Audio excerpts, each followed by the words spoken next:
tocaba hablar dentro de los temas que estamos hablando, de la visión de la comunidad, hoy nos tocaba hablar del tema de la unidad, ¿eh? En realidad, el ecumenismo forma parte de un aspecto más amplio, que es la búsqueda de la unidad. Entonces voy a hablar un poco del ecumenismo en primer lugar, que ya sabéis que el ecumenismo es el movimiento que tiende hacia la unidad entre los distintos tipos de cristianos.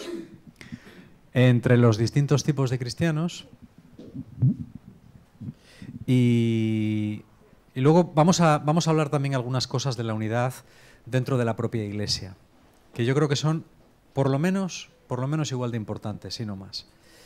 Bueno, vamos a ver. Ya sabéis que hay básicamente tres tipos de cristianos. Estas son cosas un poco que yo creo que son sabidas, pero por si acaso las recuerdo, ¿eh? Está por un lado la Iglesia Ortodoxa, que se separó oficialmente de la Iglesia Católica en el año 1052. Están las iglesias reformadas, que nosotros llamamos evangélicas o protestantes, que se separaron de la Iglesia pues entre 1521 y 1545, más o menos. Y luego hay una serie de excisiones, divisiones mucho más pequeñas, como el movimiento de los viejos católicos, etcétera, que se han ido produciendo, bueno, pues a lo largo del tiempo, ¿eh? Quizás la última así más importante ha sido la de...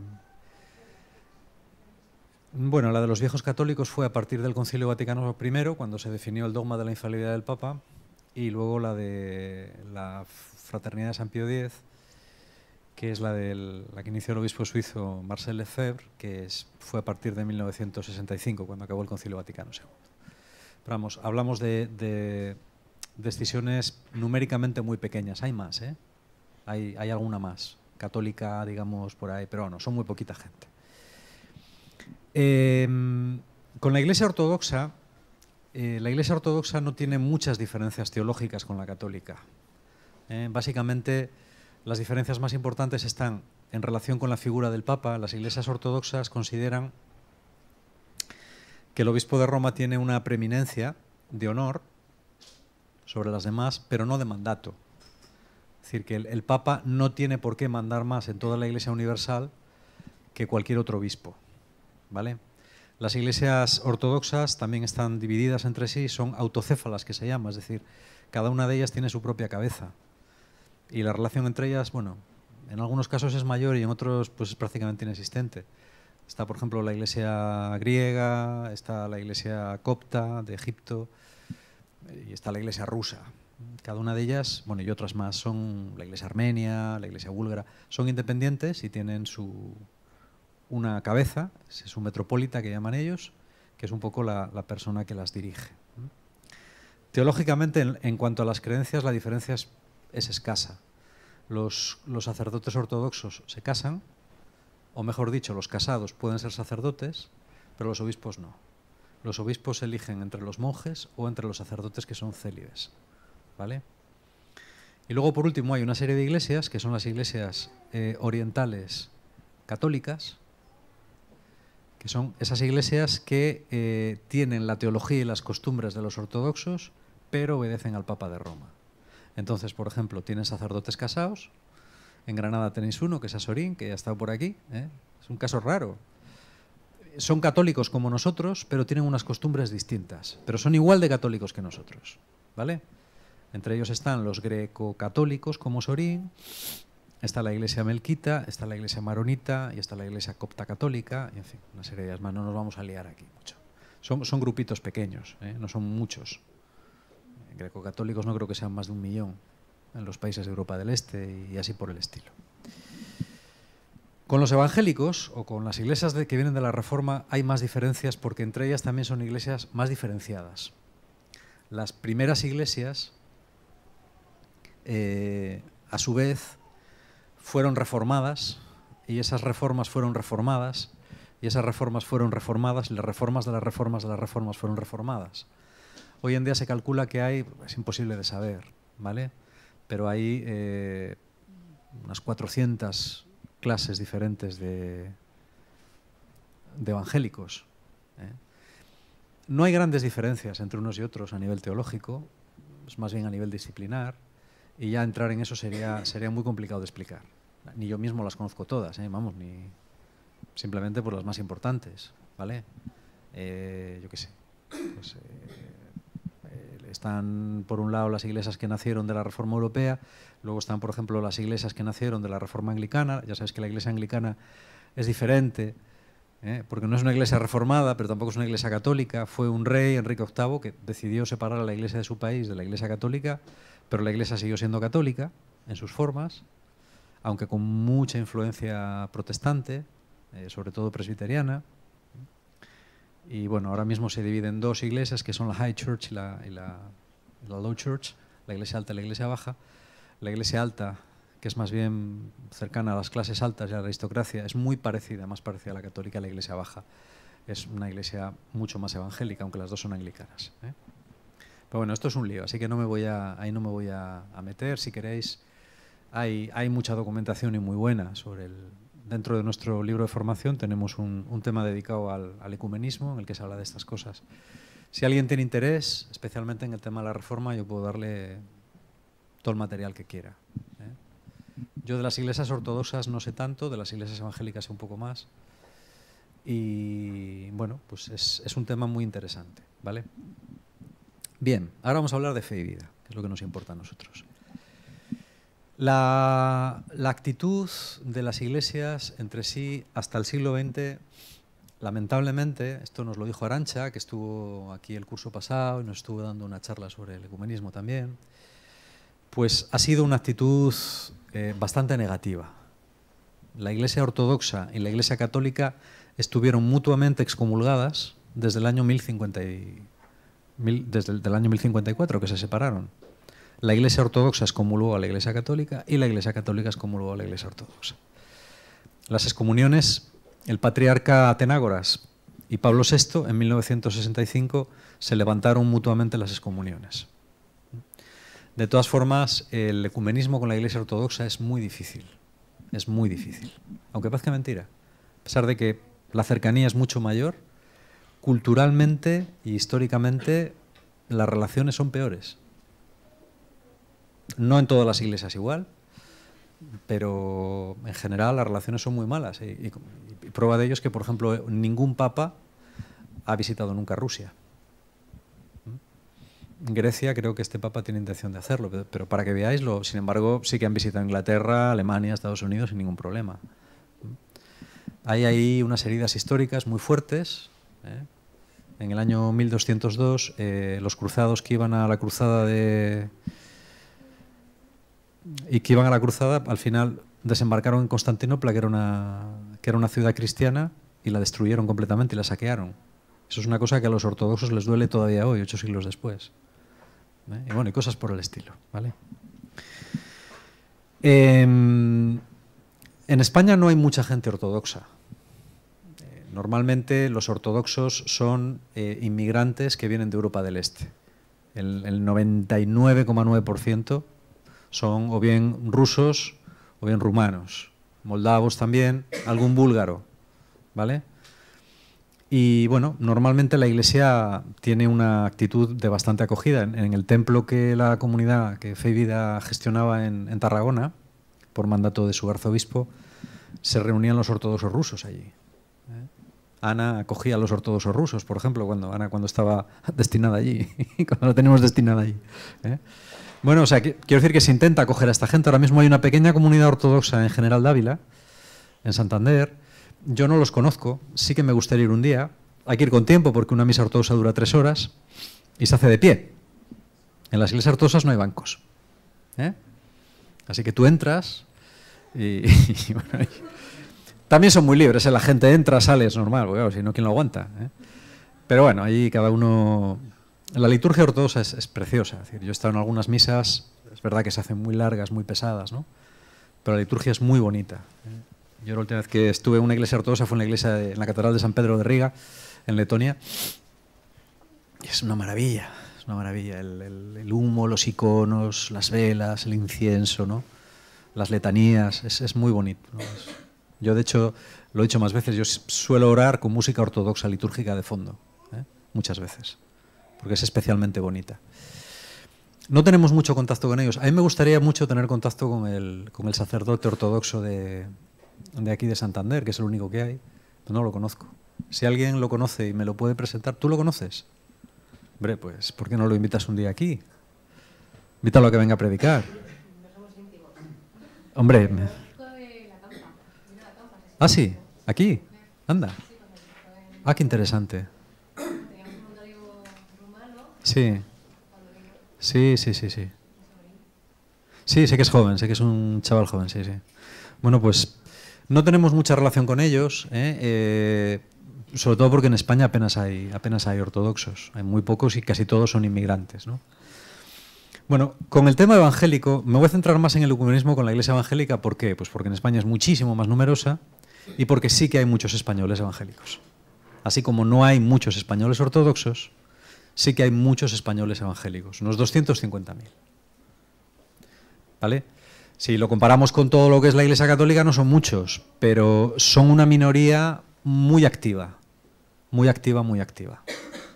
De hecho, aquí en la propia Torlavega, pues ahora mismo habrá, pues, a ver, así que cuente por encima, pues 1, 2, 3, 4, 5 iglesias evangélicas que yo conozca.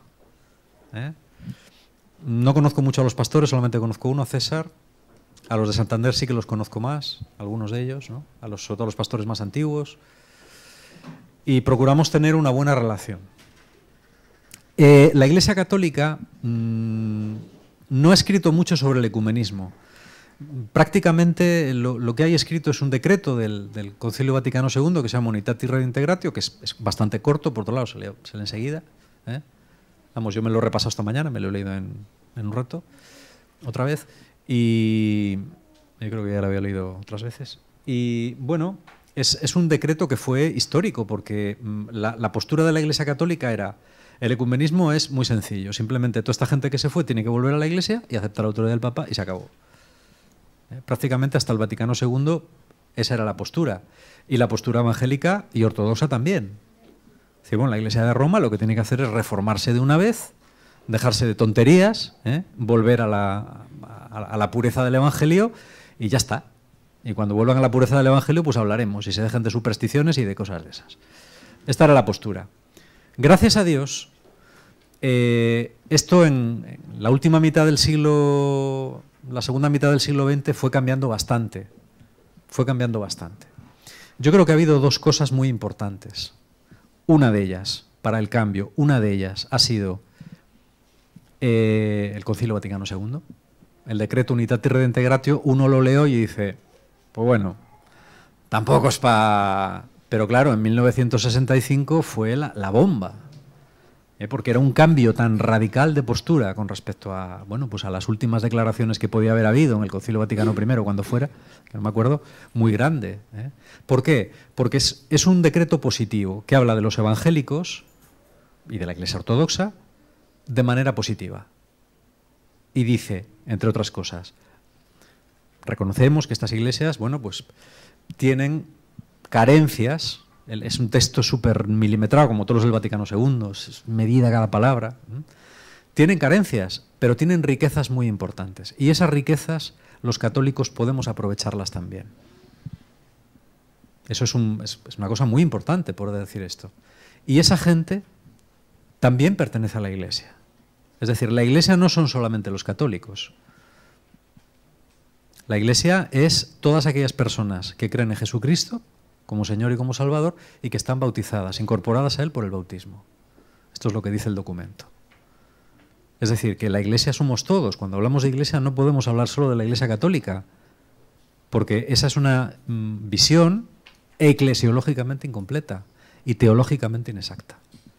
Es verdad que el documento añade que, bueno, no es una pertenencia plena, porque hay ciertos elementos que son muy importantes que no tienen, pero finalmente pertenecen a la Iglesia. Es decir, formamos todos parte de la misma Iglesia de Jesucristo. Y esto es muy importante tenerlo en cuenta, porque aunque se escribió hace más de 50 años, o 50 años, muchos católicos todavía no lo saben. Y cuando escribes un blog o un artículo y tal, hay gente todavía que se echa las manos a la cabeza, ¿no? Pues porque se quedaron todavía en el Concilio Vaticano I. Entonces, más concretamente, ¿qué tiene que ver el tema evangélico con fe y vida. Bueno, yo tengo que decir una cosa que para mí es importante. Jamás he dejado de ser católico, nunca.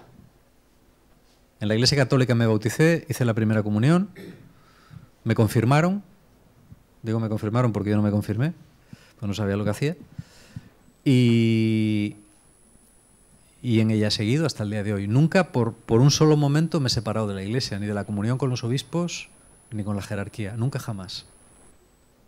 Sin embargo, me convertí gracias a la Iglesia evangélica. ¿Por qué? Pues porque, como expliqué el otro día y como ha recordado ahora Marisol, y aunque parezca muy lejano, los orígenes de Fe y Vida tienen lugar en las doradas playas de California, y el movimiento de Jesus People o de Jesus Freaks empezó allí y empezó entre gente evangélica. Ese movimiento vino a España vía Finlandia, aterrizando en Burgos, como explicamos el otro día, y en Burgos empezó una experiencia que se denominaba no denominacional. Cuando alguien dice que es no denominacional, es que es evangélico. Lo digo para que lo... Cuando alguien dice yo soy cristiano, es que es evangélico, ¿vale? Es así. Entonces, bueno, allí al principio yo recuerdo cuando yo entré en las comunidades, a mí me habló de Jesús gente de esta.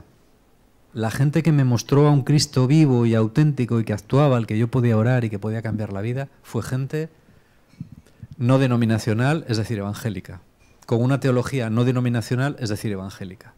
Esa gente me enseñó a leer la Biblia y lo digo así.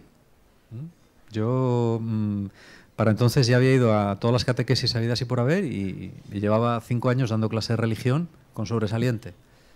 Y sabía muchas cosas de la fe católica, pero por desgracia yo no pude encontrarme con el Señor a través de lo que me enseñaron en ninguno de esos sitios.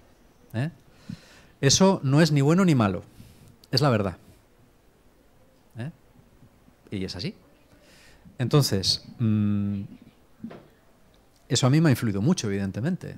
¿Por qué? Pues porque desde el principio la gente que más, mis primeros mentores verdaderos, la gente que al principio más se ocupó de mí, eran gente evangélica. Y eso, bueno, de alguna manera marca, ¿no? Yo después tuve que hacer una síntesis importante entre una cosa y otra. El estudiar teología, pues me ayudó, claro. Me ayudó a entender mucho mejor mis raíces católicas y me ayudó a entender también lo que era el mundo evangélico. Y yo creo que eso mismo que me pasó a mí os ha pasado a muchos de vosotros. Quiero decir que prácticamente desde el principio, porque nacimos juntos, todo el mundo que nació en el momento de Burgos basculó del lado evangélico, menos nosotros. Pero claro, con esa gente nacimos y con esa gente hemos seguido manteniendo relación. El año pasado se presentaron en mi casa Marcos y Carmen, 2 personas de Burgos que hacía pues 30 años que no veía, o 25 años que no veía, ¿no? Y bueno, o sea, fue un alegrón, pero de estos alegrones entrañables, ¿no? Es decir, pero bueno, pero qué pasada, ¿no? Recordando los viejos tiempos. Bueno, y te das cuenta de que son tus hermanos. Ellos están ahora en la iglesia menonita de Burgos y yo estoy en la iglesia católica, ¿vale? Pero somos hermanos y hay una historia común y hay una experiencia común y eso es muy importante. Muchos de vosotros, quizás no a la misma medida que yo, porque no vivisteis, pero también tenéis esa experiencia. Es decir, desde que nacisteis a la fe habéis tenido contacto con gente evangélica. Y esa gente evangélica ha sido muy importante en vuestras vidas también, no solo en la mía. Es gente que ha sido determinante para vosotros y vosotros seguramente lo habéis sido para ellos. Muchos de vosotros habéis sido los contracorrientes cuando erais chavales, ¿no? Bueno, muchos habéis visto cantidad de cosas. Cuando uno vive las cosas, luego tiene que reflexionarlas, pero cuando uno las vive, tiene una autoridad especial. Yo en el N, por ejemplo, cuando hablaba de la comunidad, me lo dijeron después lo de Cádiz, me dijeron, hubo un momento en tu charla que fue especialmente ungido, y fue cuando tú dijiste, la comunidad es lo que Dios quiere para las personas, y yo lo digo porque lo sé, y lo sé porque lo he experimentado. Y cuando alguien ha experimentado algo y sabe que es verdad, su testimonio tiene valor. Como termina el Evangelio de Juan, el que lo vio da testimonio y sabe que su testimonio es verdadero. Porque cuando lo has visto, sabes que es verdad. Sabes que no lo has leído en ningún libro, que no te lo han contado, tú lo has vivido y sabes que es verdad. Entonces, cuando yo empecé a estudiar un poco de ecumenismo, a mí no me ha costado entenderlo nada. ¿Por qué? Porque, no sé, es como si primero conduces un coche 20 años y luego te sacas el carnet de conducir, ¿no? Te dicen, mira, esto es el cambio de marcha. Dices, no, sí, ya. Y esto es el acelerador. Digo, pues, ¿qué me vas a contar, no? Y esto es el volante. Dices, pum, vale, muy bien. O sea, que esto que gira se llama volante, dices. Vale. Ya lo sabes. Quizás no sabes ponerle nombre, pero ya lo sabes. Con el ecumenismo pasa lo mismo, ¿vale? ¿Qué tiene de importancia el ecumenismo en nuestra visión? Mirar, yo creo que esta comunidad no creo que exista, quizás me equivoque, pero no creo que me equivoque. No creo que exista en España ninguna comunidad mejor dotada por la historia y por las circunstancias que esta para vivir en la práctica del ecumenismo. No lo creo, ¿eh? De hecho, si hubiera otra, me gustaría conocerla porque me sorprendería mucho. Creo que somos la comunidad más capacitada, no porque seamos muy listos, sino porque el Señor, con la divina providencia, pues ha hecho que las cosas sean así. Somos la comunidad católica española más capacitada para poder trabajar en el campo ecuménico. Porque llevamos haciéndolo 30 años, de una manera o de otra. Y porque sabemos el terreno en el que estamos. O sea, yo no creo que muchos católicos hayan predicado en iglesias evangélicas. Yo lo he hecho. Pero predicar un domingo, no dar una charlita, no, predicar en una asamblea evangélica un domingo. Yo lo he hecho en 2 iglesias. No en Cantabria. Una en Burgos y otra en La Coruña. Por invitación expresa de sus pastores. Y sabiendo las congregaciones de que yo era católico. Yo les dije, oye, no engañéis a la gente. Diciéndoles, yo soy católico, que la gente lo sepa, si os lo aceptan, yo predico. No voy a hablar de las virtudes de la Virgen María, ni de la mariología patrística, obviamente, pero bueno, que sepan que soy católico. Ha sido una experiencia maravillosa. Es decir, yo realmente en una iglesia evangélica me siento como en mi casa, si es una iglesia normal. Es decir, que hay iglesias también que son muy... Bueno, que no admiten que seas católico, o que te rechazan por serlo. Evidentemente el ecumenismo solamente pueden hacerlo las personas que se aceptan. Un católico, yo me he encontrado católicos, me da pena del alma, ¿no? Que te dicen, no, ni ecumenismo ni leche, lo que tienen que hacer es convertirse y ya está. Yo, vale, muy bien. Perfecto, siéntate y espera. Y hay evangélicos que también, O sea, yo recuerdo una chica una vez en Salamanca, una chica norteamericana que me decía, pero yo lo que no puedo creer es que siendo católico leas la Biblia, ¿no? ¿Cómo puedes leer la Biblia? Digo, pues, como tú. Y ella me decía, ¿y Jesucristo? ¿Qué es para ti Jesucristo? Digo, mira, para mí es lo más importante de mi vida, ¿no? Y hacía así. Y al final me dijo, mira, no te juzgo. Claro, las prisiones de la cabeza son las peores que tenemos. Son muy malas las prisiones de la cabeza. Y hay veces que hay que sacudirlas y eso cuesta mucho, pero hay que hacerlo, ¿vale? Entonces yo creo que el ecumenismo se va a dar entre aquellos católicos que tengan la visión suficiente como para entender que esa gente, aunque no compartan todo contigo y aunque no tengan la plenitud de las gracias que solo tiene la Iglesia Católica, que yo me lo creo, son tus hermanos y ellos igual también. A mí me decía un amigo mío, pastor evangélico, dice, hombre, dice, si yo hablando contigo me entiendo. Yo lo que pasa es que a mí me parece que a lo de la Virgen le das demasiada importancia y yo esas cosas de los santos no las podré entender en la vida. Pero bueno, en fin, si es lo que hay, pues habrá que aceptarlo. Dice, yo pienso que sería mejor que no lo tuvierais, pero bueno, si lo tenéis, pues ¿qué se le va a hacer? Y como diciendo, bueno, yo creo que esa es la actitud correcta. Entonces, es muy importante tener esto. El Concilio Vaticano II nos anima también a que utilicemos, a que nos aprovechemos también de la riqueza que tienen nuestros hermanos separados. Esto es muy importante por otra razón que voy a decir. En el N de este año, no, en el del año anterior, en la rueda de prensa, Jesús Colina, que es el director de la agencia católica de noticias más importante que hay, Aleteia, en Internet, que es un gran periodista, me hizo una pregunta, me dijo, bueno, Josué, dice, tú estás hablando de que en la Iglesia hemos perdido un poquitín el pulso con la sociedad, ¿no? De que parece que, sobre todo la gente joven y la Iglesia, como que... ¿Qué diréis vosotros? A mí es que la gente joven tiene que participar siempre. Son el futuro. Pues no sé qué decir, la verdad. ¿Cosas que decir? No. Que no pegan. Que no pegan. Que no pegan. El verbo pegar tiene... ¿Qué significa pegar? Pues que no van unidos. ¿Cómo que no van unidos? No pegar, sino, o sea... No pegar de te pego una torta, sino pegar de... A ver, Claudia.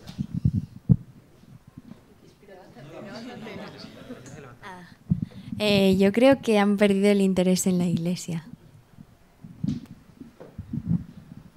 Han perdido el interés en la Iglesia. ¿Y Coba?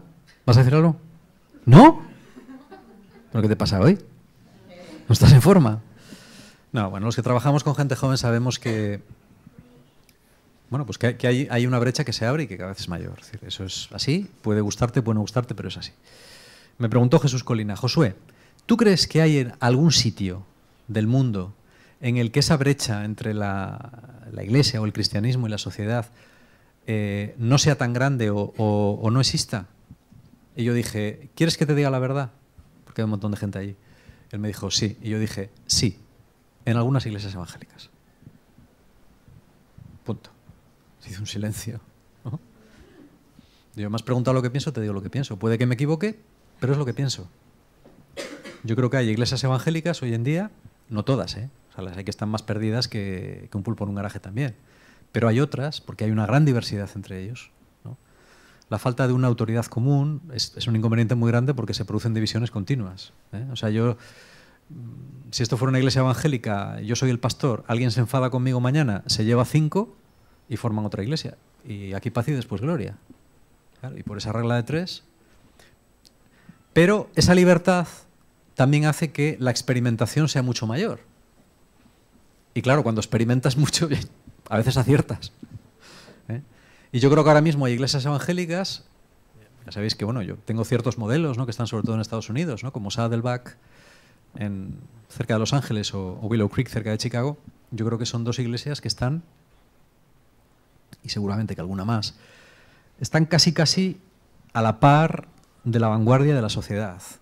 Es decir, cualquier persona puede entrar allí, puede convencerte de lo que dicen o no, pero el lenguaje, la manera de hablar, la estética, la manera de vestir, la manera de acogerte, la manera de todo es total y absolutamente contemporánea.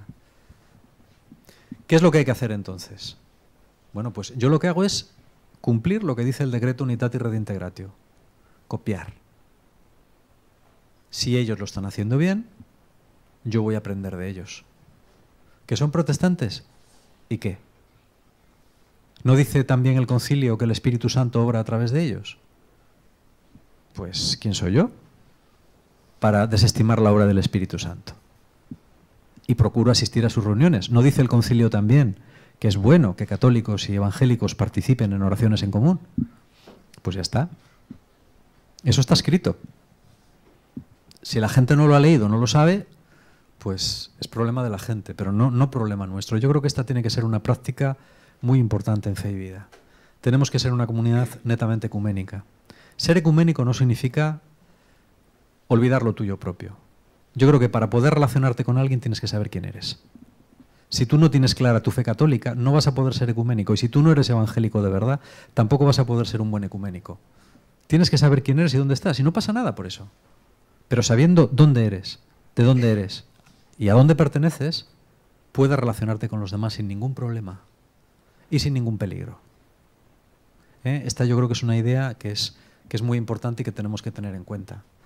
Es posible que algún día se dé, la circunstancia de momento nos ha dado, pero pienso que podría llegar a darse, y habría que ver, si una persona evangélica quisiera ser miembro de la comunidad. Ahora no se puede. Pero, bueno,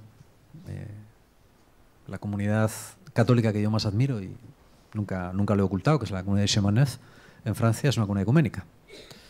Quiero decir que... Y es una comunidad, es una asociación de derecho pontificio, reconocida por la Iglesia Católica Internacional. Y algunos de sus dirigentes son reformados. De sus dirigentes. El dirigente es un ex jesuita, el padre Laurent Fabre, pero es una comunidad ecuménica y no hay ningún problema, ¿no? Bueno, yo pienso que a lo mejor, si se da la circunstancia, algún día podría pasar en Fe y Vida, no lo sé. Cuando pase ya lo pensaremos. Última parte. Hablamos de la unidad. El ecumenismo más importante de la Iglesia en España, en Estados Unidos no sé, pero en España el ecumenismo más importante de la Iglesia no es con los evangélicos, es con los católicos. ¿Vale? ¿Por qué? Porque los católicos están nominalmente unidos y separados en todos los demás sentidos. Perdón. Y separados en todos los demás sentidos. Yo esto es una cosa que me la habéis oído 50.000 veces y que insisto y insisto y insisto en ella. ¿Por qué el movimiento A nunca llama gente del movimiento B a que les predique? ¿Por qué el movimiento X piensa que tiene todos los elementos necesarios para poder santificarse, crecer y aprender y no le interesa absolutamente nada ninguna otra realidad de la Iglesia que no sea la suya? No exagero, ¿eh? No exagero. Esto es así. Y yo creo que es una cosa contra la que hay que luchar. ¿Por qué? Pues porque en los últimos 40 años los movimientos en la Iglesia han sido muy potenciados, mucho, mucho. Sobre todo cierto tipo de movimientos. Y yo el defecto que veo en muchos de ellos, o la tendencia que veo es una tendencia a una cerrazón tremenda, ¿no? Es como hacer una iglesia dentro de la propia iglesia. Y eso no puede ser. Yo por eso siempre he insistido en que Fe y Vida tiene que tener una vocación muy diocesana. ¿Por qué? Porque es la manera... A veces no es fácil, ¿eh? Pero es que es la manera de no encerrarte, porque entonces te encierras en tu grupo y al final, sí, eres católico, sí, pero sobre todo tú eres del movimiento X. Y quieres traer gente al movimiento X. No llevarla al Señor, sino llevarla al movimiento X. Y claro, eso no puede ser. Yo pienso que es muy importante, en la medida de lo posible, que los movimientos se crucen entre ellos, se junten, se echen novios, novias, que eso hace mucha falta también. Entre ellos, no sé, que hagan una especie de mític cristiano. En Estados Unidos no os lo creeréis, pero existe una organización de matrimonios que se llama... A ver, ¿cómo es? Latin Mass Single Catholics. O sea, solteros católicos de la misa en latín. De la misa en latín. Eso lo he visto yo en internet. O sea, para que quede claro ya, aquí te vas a encontrar allí. Si tú quieres un novio o una novia, pero ya sabes lo que te vas a encontrar ahí. Esos van a ser de... Bueno, no me parece mal. No sé si encontrarás muchos, pero por lo menos sabes que los que te vas a encontrar piensan como tú. Bueno, yo creo que eso debería existir, pero más abierto, hombre. Pues que uno de Fe y Vida se case con uno del Opus. No, uno de Fe y Vida con una del Opus. O uno del Camino Catecumenal con alguien de Comunión y Liberación. Yo creo que eso sería bueno a la larga. Sería muy bueno porque... ¿Por qué no hacer encuentros en común, ¿no? Es decir, hay gente muy interesante a la que a mí me gustaría invitar a hablar aquí. Yo, por ejemplo, en el N, hace ya un año así, propuse traer aquí Argüello, pero no me tomaron en serio el resto de los organizadores. Yo lo decía en serio. Siempre traemos a Kiko. Dicen, no, porque luego van a venir 500.000 Kikos y no vamos a caber. Digo, bueno, pues nada, vamos a otro sitio más grande. ¿Por qué no? Yo pienso que estaría bien. Pienso que estaría bien. Yo creo que ese movimiento de unidad es muy importante. Aprender a ser dialogantes. Yo creo mucho en el diálogo, en escuchar a los demás, en escuchar las razones de los demás. A veces los cristianos somos la gente más cerrada y más dogmática del mundo. ¿Cómo nos vamos a entender así con la gente? Primero hay que escuchar a la gente. A mí me encanta escuchar. Porque normalmente lo que dice el otro no lo sé. Y lo que yo voy a decir ya lo sé. Entonces, siempre salgo ganando. Aprendes mucho escuchando a los demás, ¿no? Y yo creo que es una buena práctica. Yo creo que es algo que forma parte del carácter de esta comunidad. Siempre pongo el ejemplo famoso aquel en el que estaba hablando Migueli, ¿no? Una reunión en la que estaba hablando Migueli, estaba Peter Stott con un grupo de chavales ingleses protestantes que no entendían nada de lo que decía Migueli. John Hill traducía a Migueli, o sea, al inglés, y había 2 legionarios de Cristo con sus alzacuellos ahí que yo no sé de dónde habían salido, yo creo que venían a buscar vocaciones ahí al grupo y tal, ¿no? Todos juntos. Yo abrí los ojos en un momento y dije, madre del amor bendito y misericordioso. Esto es surrealista, decía yo. El Migueli diciendo así, bueno, yo conozco una chavala, empezó la predicación así, me acuerdo de esto, ¿no? Diciendo, mira, yo conozco una chavala que se llama Mariloli que tiene un culo así. Y le decía a John, traduce. Y John, well, he knows a girl has a bit like this. Así, ¿no? Y los legionarios que eran alemanes, los dos, así mirando, yo creo que no entendían nada, gracias a Dios, ¿no? Pero eso está bien. Yo digo, esto es insólito. Yo no creo que hay un lugar en España en el que este zoo que tenemos aquí se pueda dar, pero es bueno. Porque mira, finalmente toda la gente que está aquí, a su manera, busca al Señor. Y Jesús dice en el Evangelio de Juan que el Padre se complace en que seamos uno.